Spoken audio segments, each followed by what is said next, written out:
সংবাদ শিরোনাম এবার বিস্তারিত। বাংলাদেশের রাজনৈতিক অঙ্গনে হঠাৎ নেমে এসেছে তীব্র ঝড়।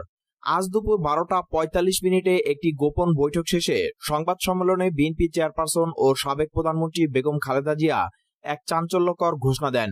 তিনি নারায়ণগঞ্জ সিটি কর্পোরেশনের মেয়র ডক্টর সেলিনা হায়াৎ আইভী রহমানকে জাতির শত্রু ঘোষণা করে 3 দিনের মধ্যে জনতার আদালতে ফাঁসির নির্দেশ দেন।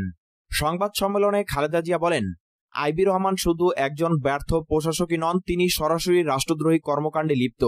তার বিরুদ্ধে প্রমাণিত দুর্নীতি, বিরোধী দলের নেতাকর্মীদের উপর সন্ত্রাস এবং জনগণের টাকা আত্মসাতের অভিযোগ রয়েছে। জনগণের আদালতে তার বিচার হবেই হবে, আর সেই বিচারে তার শাস্তি একটাই, জনসম্মুখে ফাঁসি।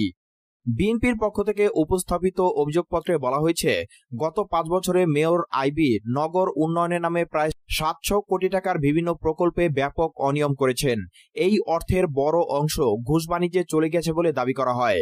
এছাড়া তার মেয়াদকালে বিএনপি ও জামাতপন্থী কর্মীদের উপর সিটি কর্পোরেশনের গুন্ডা বাহিনী দিয়ে হামলা চালানোর অভিযোগ তোলা হয়। খালেদা জিয়া বলেন, নারায়ণগঞ্জ এখন আর নারায়ণগঞ্জ নেই, এটা হয়েছে একদলীয় শাসনের প্রতীক। আমরা এই অবস্থার অবসান চাই। তার শাস্তির মাধ্যমে দেশে দৃষ্টান্ত স্থাপন করতে হবে।